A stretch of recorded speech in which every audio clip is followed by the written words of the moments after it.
Another exciting business bites and brews. I want to welcome you here to Cup of Code, world headquarters at 886 Susquehanna Trail here in Northumberland. But like the internet, we're always on. And we just want to thank everybody for coming out today. So there's definitely some new faces here. I'm really happy to see that, and there's some familiar faces that are here. So and I'm happy to see that as well.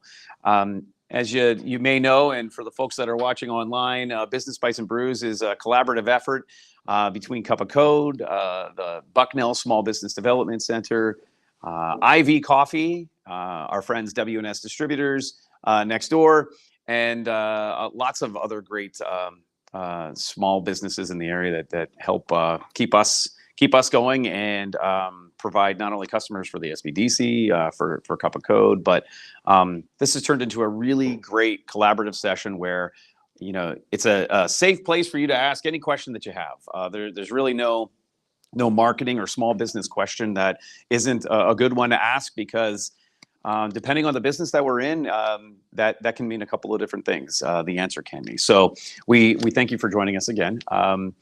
As we usually do, I want to give Steve Stonebris from the Bucknell SBDC an opportunity to chat a little bit about what the SBDC does before we get into our main presenter. Steven. Hey, and thanks. Everyone can hear both of us pretty well right in the size of this room. For the purpose of folks who are joining in via streaming on LinkedIn, Facebook, yep. Where else? All right, all the platforms where you expect to learn and resources for your business and connect with business professionals out in the world, very wide world. Here's the mic that will pass around. But yeah, Norm and everyone at Cup of Code, thanks for partnering with the Small Business Development Center over this past year. This has been, I think, a successful experiment. Business Bites and Brews as an opportunity to get together, connect with the many small businesses that you serve, that we serve, bring these audiences together and help to introduce all of you. And literally, I'm gonna aim for the optimistic number of hundreds. I don't know if it's 200s, 300s, but I'm thinking that if we look back through the many Business Bites and Brews events that we've hosted so far this year, we are well over 100 people that we've reached, 100 small business owners, 100 aspiring entrepreneurs throughout the region who have learned something, and also connected with each other at each of these events each month.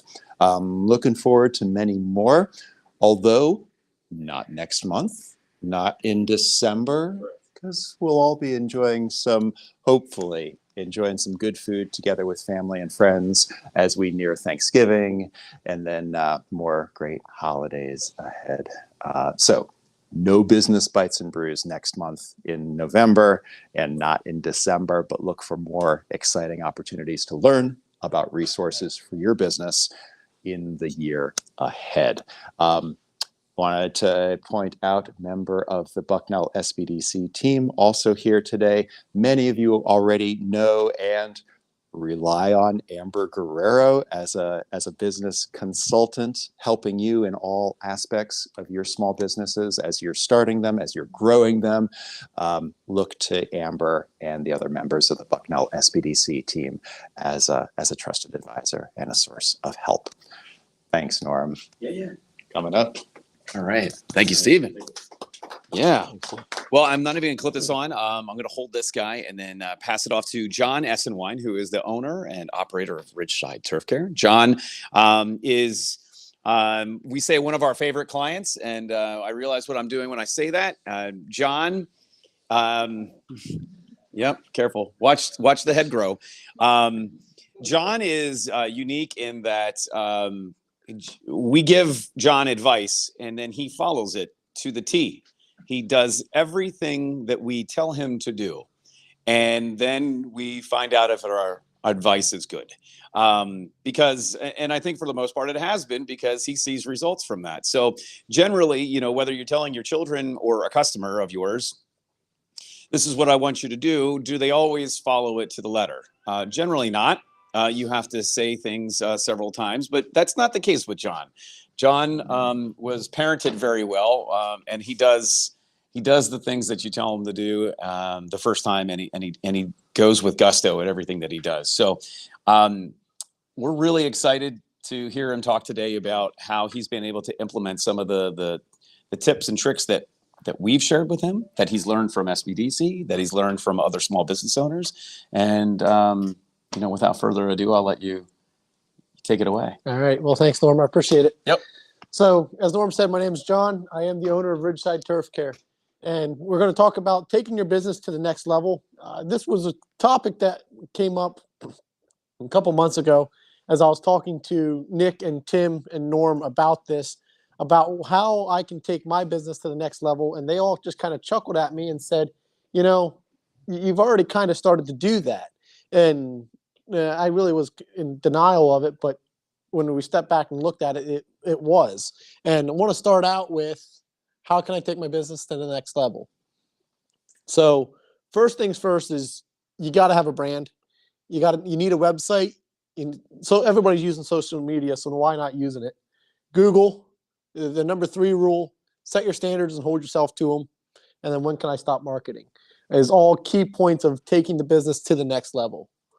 So for starters, you got to build a brand. You need something so customers can familiarize you with, whether it's the logo, whether it's colors, no matter what it is, you need to have something that when people see it, they say, hey, that's such and such, or that's blank.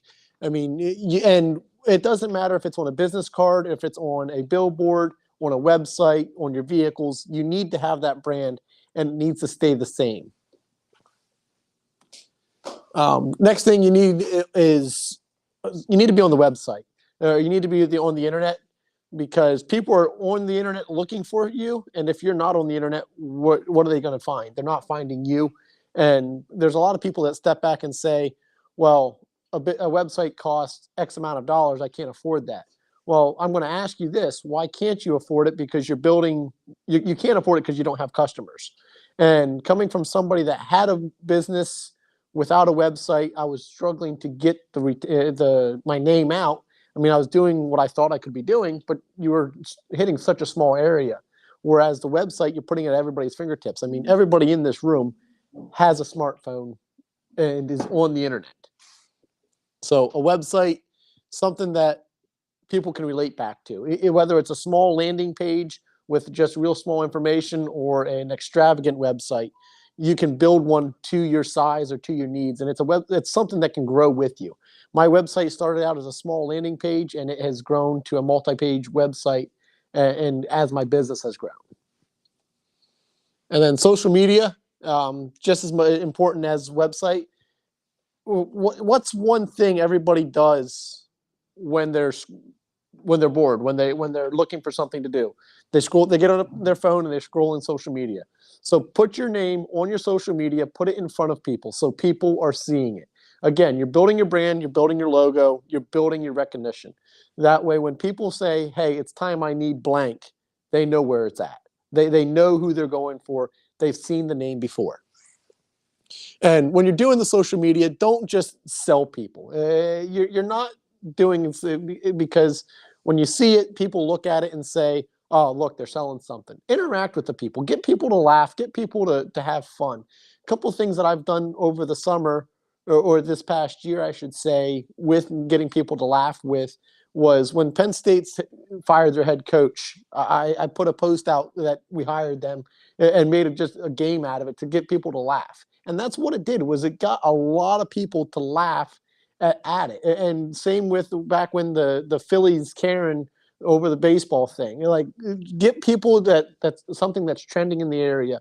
Get them to laugh. Get them to interact, because even though they're laughing at something that has nothing to do with the business, they're now going to start seeing back as you're funneling them back into your services and your needs.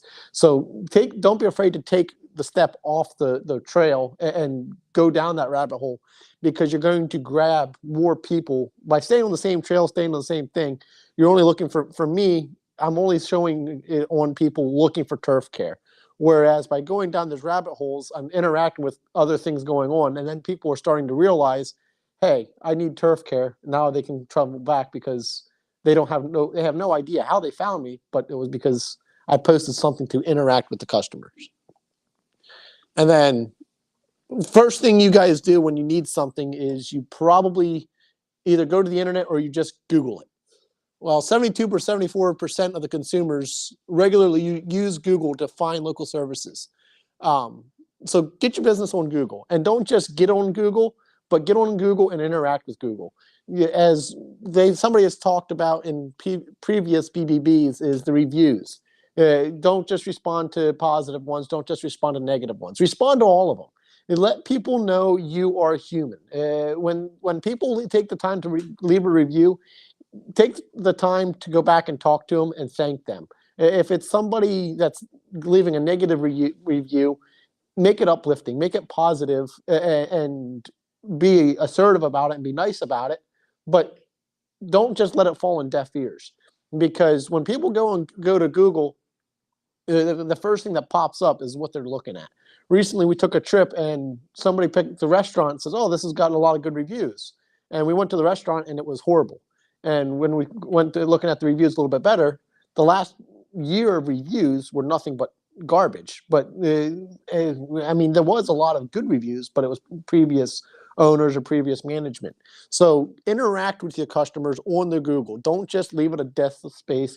Interact with it. Do some kind of posting on it once a week or so, just to keep people letting you know. Keep it fresh. Don't keep it out. Don't let it outdate itself.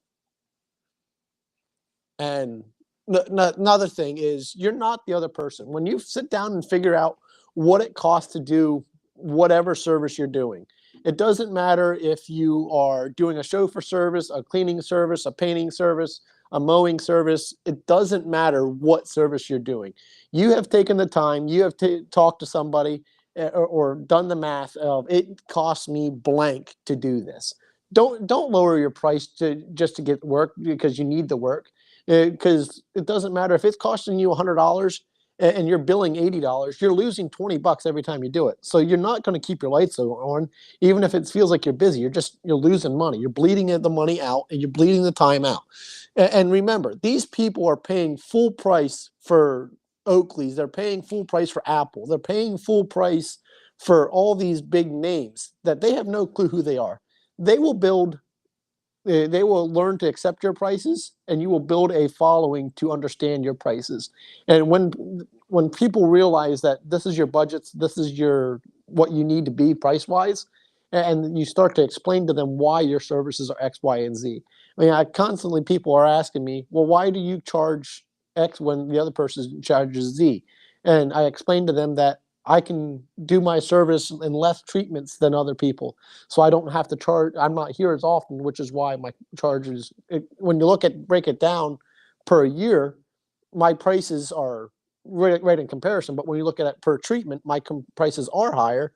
But when you step back and look at it, you got to look at it as an annual sale. So, and same with other services that people are doing. What are you doing that the other person isn't doing that makes your prices what it is? And then you just got to give it some time, and you got to trust the process. So you put all your information out there. You're on Google. You've got a website. You're on Facebook. You're interacting with people. You're giving quotes.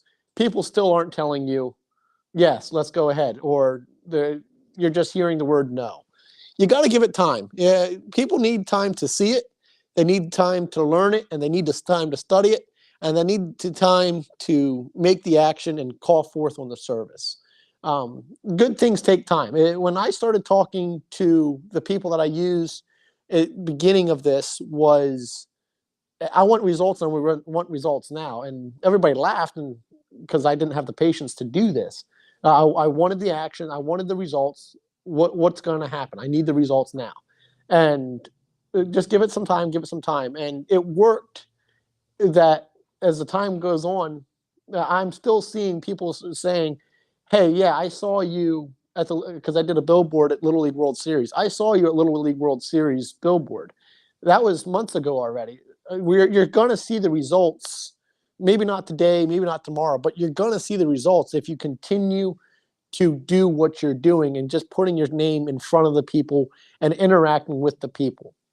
And yeah, well, it's neat to watch because I have customers that say, "Oh yeah, I saw you here, I saw you there," and it's stuff that was sometimes a year ago. But you're building your brand, you're building your time, and you're giving yourself recognition. And be personable. You got to give back to the community that grew you. A gentleman here the other month told me he had a business in Danville, and his exact words were, "I supported Danville because Danville supported me." And those words have stuck to my head for a long, well, since I heard from him, and certainly since I heard him say that. And there's a lot of truth behind that. When you are a small business and you are in an area, let that area know that you're not just there to collect that paycheck. You're there to support that area. Whether it be, for me, I support the Bloomsburg Fair, the livestock department, because I was in the livestock. I showed livestock growing up as a kid.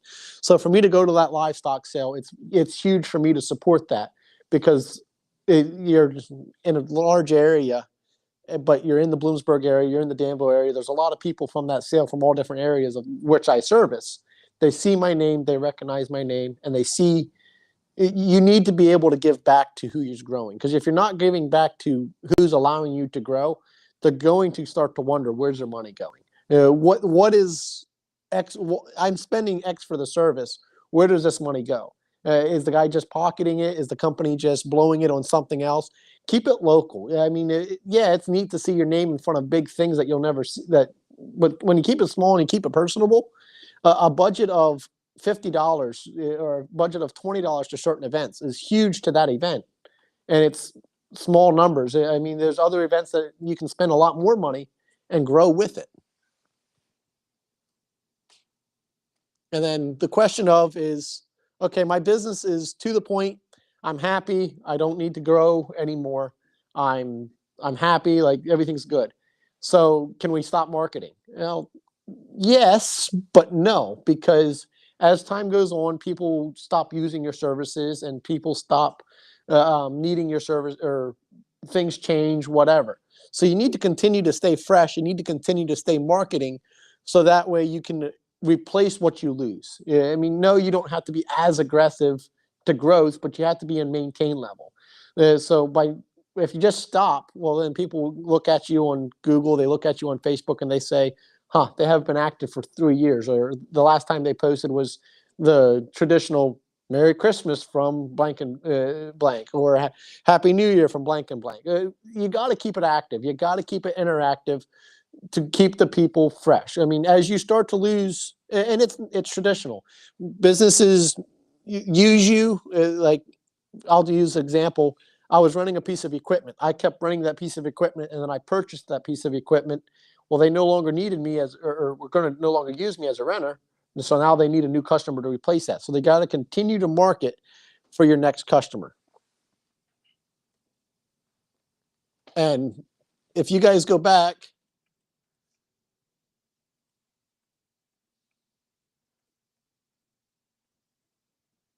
that's how I started in 2024. A small utility trailer, a small single tank unit, just trying to make things happen. And that's how we are today. We're operating with 2 trucks. We're operating a hydro seeding operation, multiple pieces of equipment, and it's still just me as a full-time person. So, and I'll be honest, I'm not doing anything different than what I've already done. It's investing back in your business. It's investing, putting your name in front of the people. The number, and I've heard, well, while you're spending a lot of money with advertising, you're spending a lot of money with marketing. And Norm and Tim and the guys at Cup of Code will vouch that the money I've spent this year is minimum compared to what it should have been, because I'm just continuing to keep the things fresh.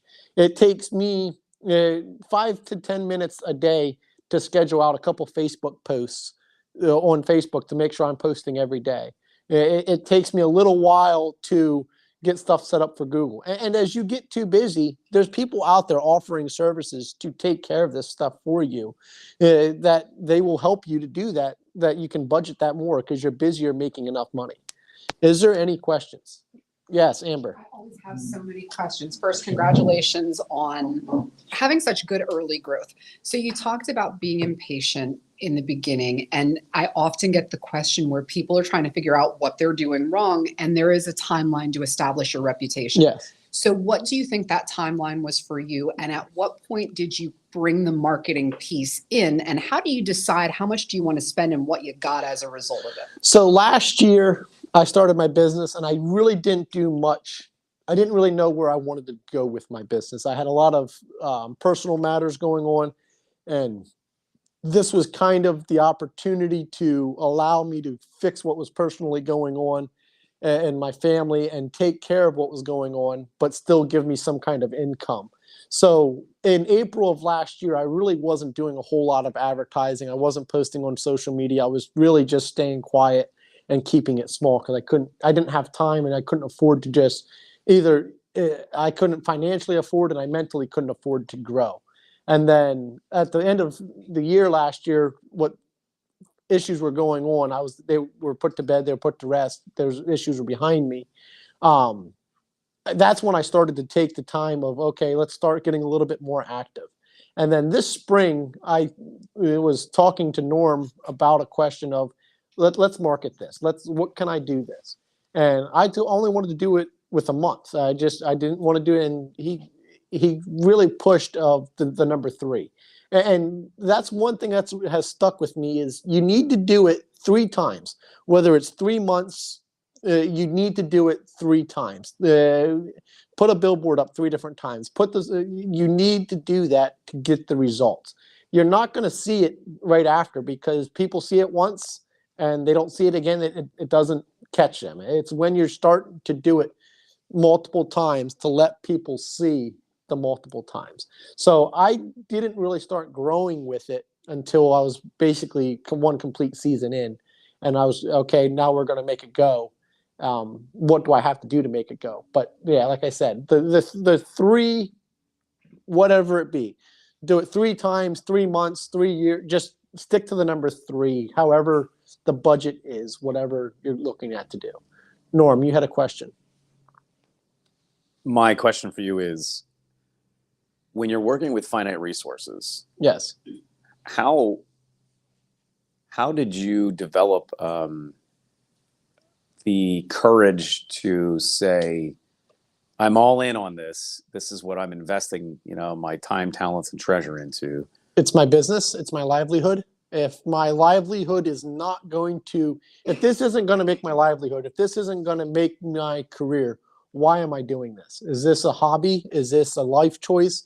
This is something that needs to be.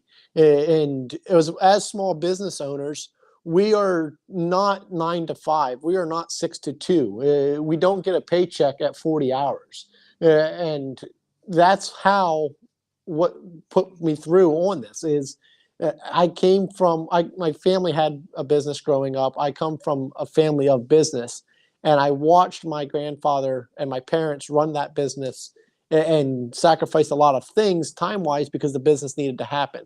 And that is what you need to do, is you need to put the time forth, because it just doesn't come, like nothing in here, nobody in this room has a guaranteed service. You need to keep driving. And if you're not driving the cart of pushing forth, what do you have? You need to make sure you're driving both carts. So we've got the work now, but we need to make sure we have work later. And you need to learn that balance of, and how do you justify, and Amber, I want to circle back to that second part of your question of dollars to cents, return on investment, and that kind of stuff.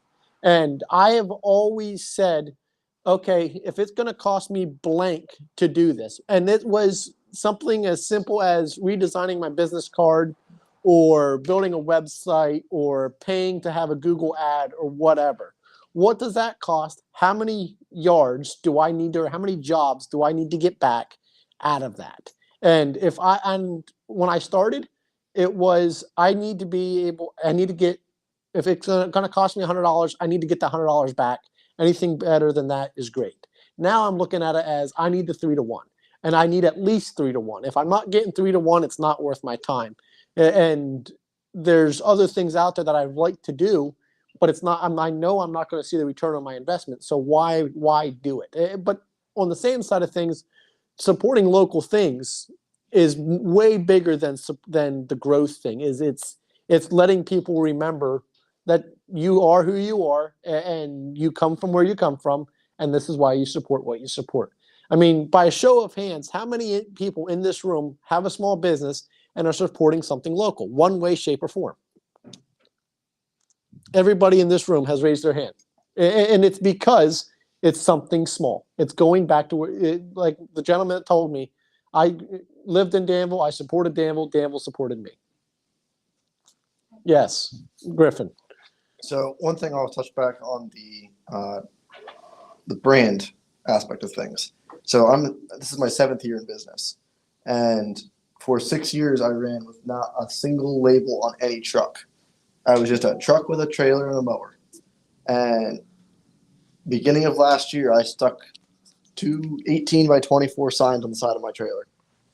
All of a sudden, hey, we see you all around. Now I've got 3 trucks that are all lettered. And every time those trucks go, 2 of those trucks go out every single day.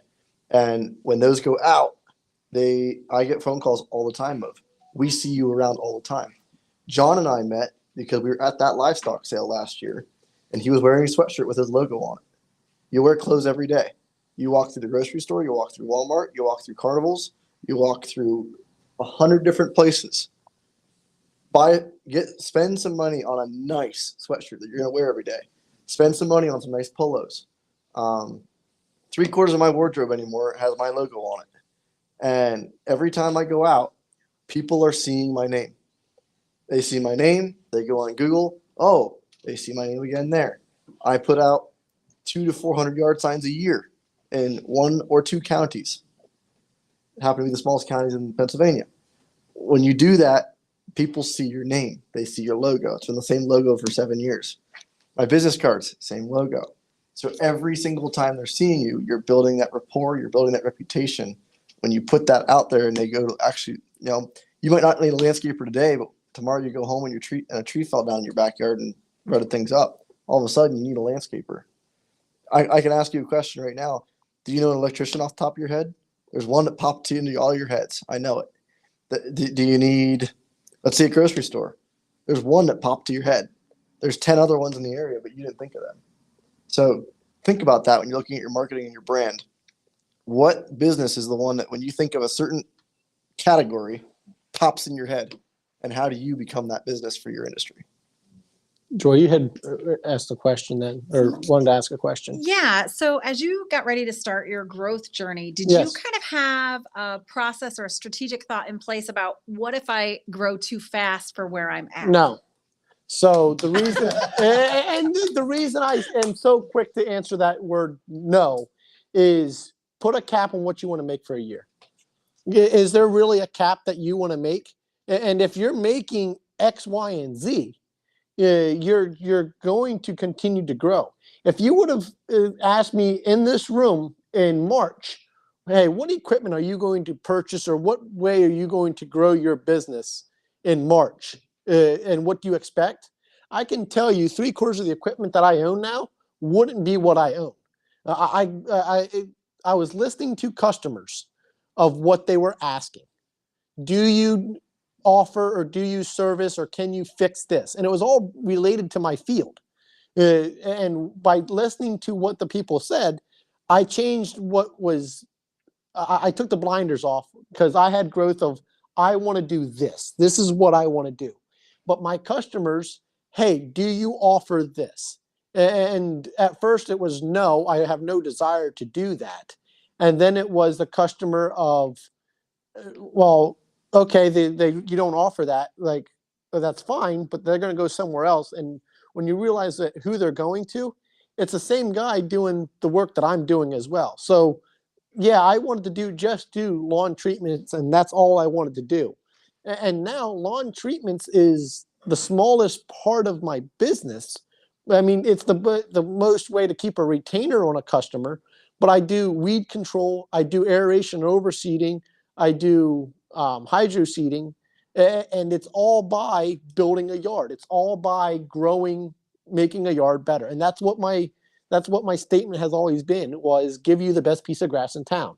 So you can't be narrow-minded. You've got to listen to your customers.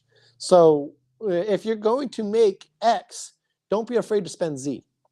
Even if Z is bigger than X this time, depending where you are in your growth stage and depending what the difference is, Z is going to pay for itself because you're going to have more X.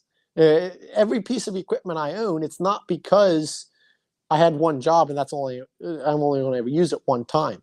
You bought that piece of equipment because you're using it. You bought that vehicle because you're using it. You bought that branch because you're using it. Go ahead, Norm. What's one thing you know now that you wish you would have known before you got started? Just one? Yeah, pick one. One thing that you wish you would have deployed or started right away when you launched Ridgeside that you've learned about in this last 2 years. A website, 100%. And the reason being, because people are going to my website and learning about my website before they come to me. They know who I am. They know what I do before they make that phone call. So by having that website, and just the website, they are able to figure out where I come from. They are able to figure out what services I offer. They figure out that kind of information. Before I had the website, I'm going to say 8 out of 10 phone calls I was getting. Do you mow grass? Do you do this? Do you do that? And yeah, it's stuff in turf care, but I don't do that kind of, I'm not landscaper. I don't do landscaping.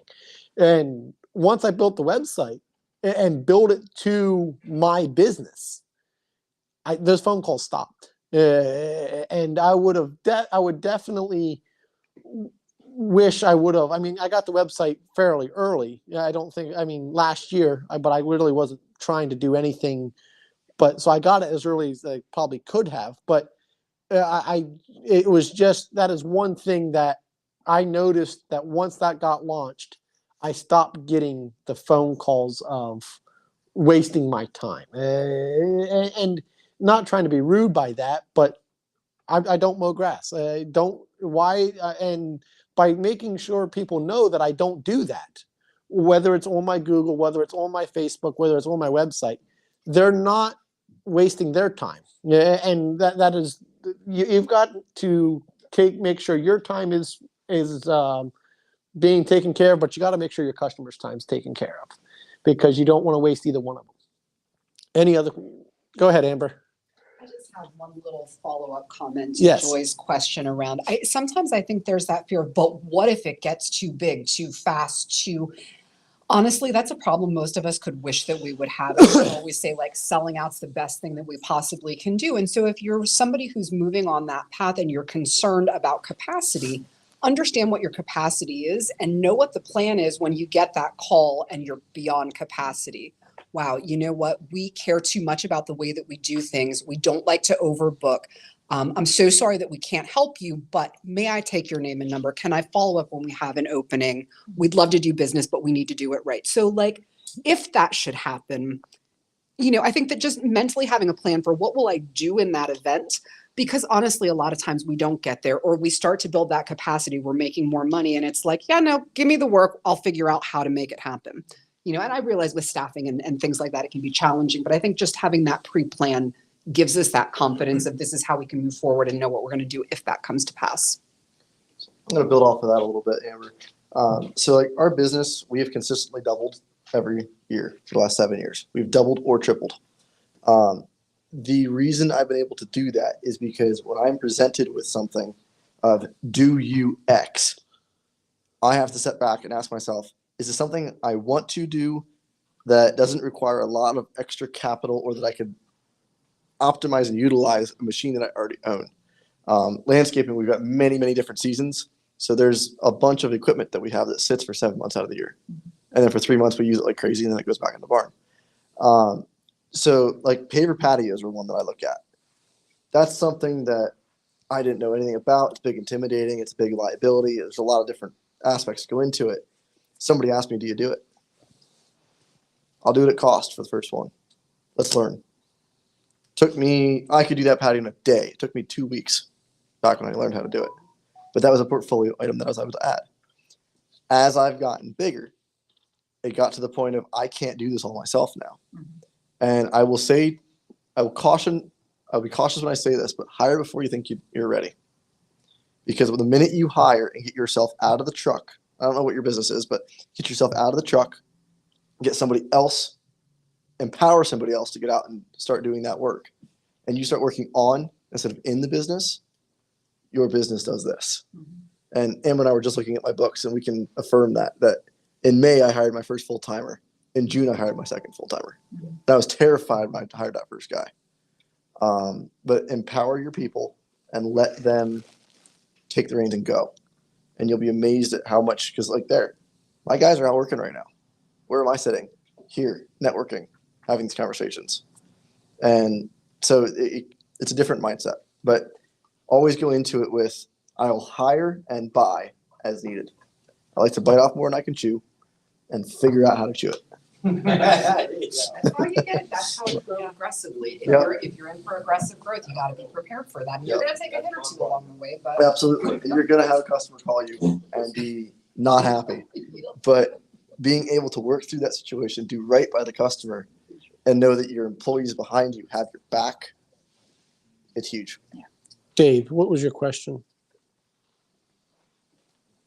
It wasn't a question. It was just two statements kind of to build on what you were talking about. So the first one is about networking and local. I know I'm more prone to recommend businesses who I've worked with in some capacity. You know, when somebody's looking for somebody to do turf care or trim trees, I have a whole Rolodex of people who I work with in those different areas that I'd say, hey, I'll give you this number. I know this person. Tell them I sent you. Yeah. So that's just one aspect of also keeping it local. The other thing, your point about social media, not to say you have to always be funny, but I guess it may be better to say be authentically you. Yeah. Like the stuff you post is all you. I know you well enough that that's what you're going to get out of you. Yeah. But you don't have to be funny necessarily. You just have to be authentic to who you are.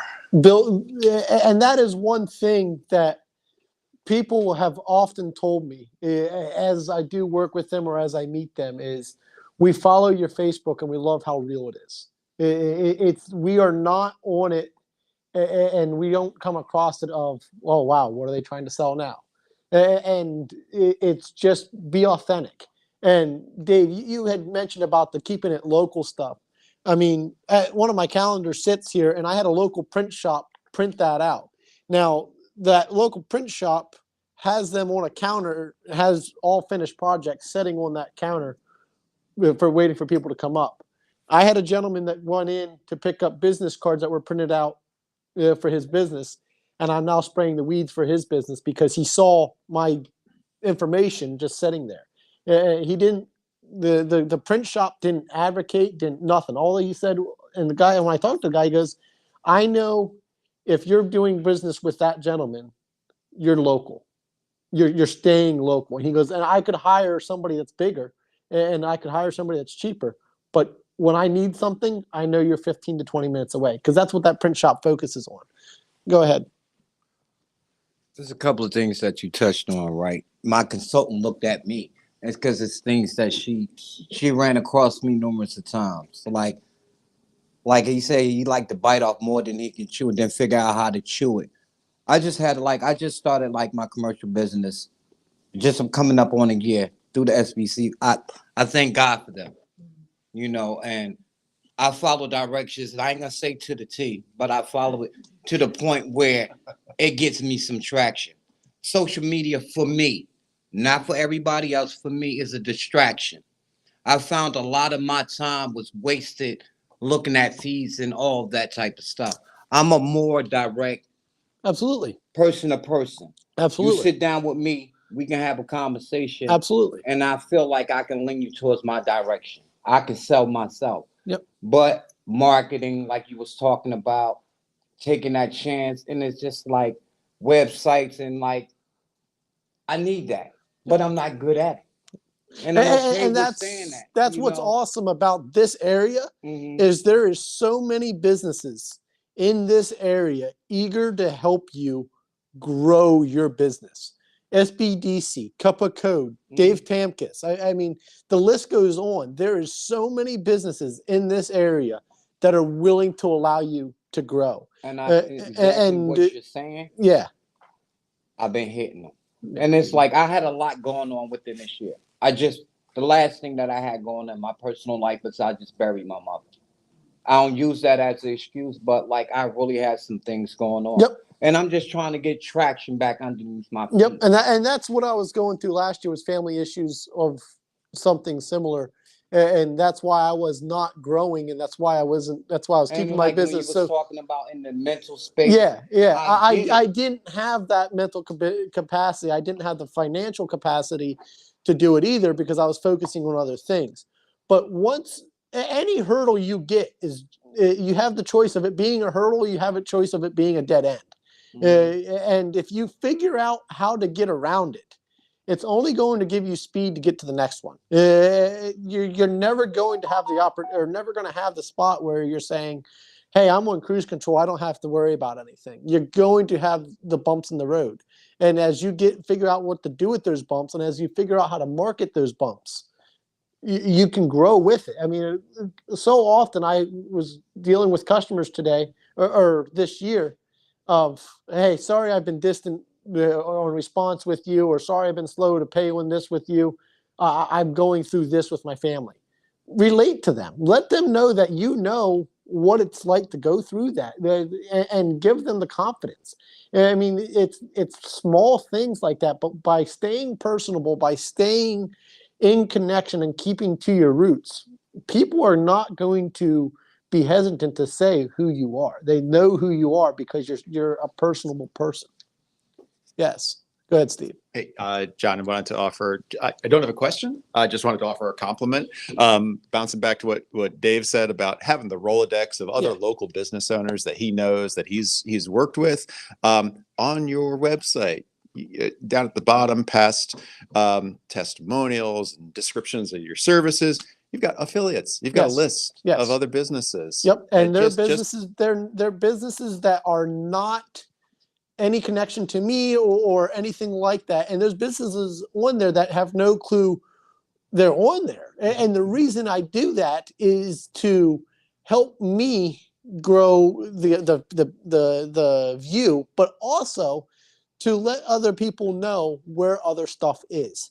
I have put other people on there because people call me about mowing, and there's mowing there. Like you can take that on it.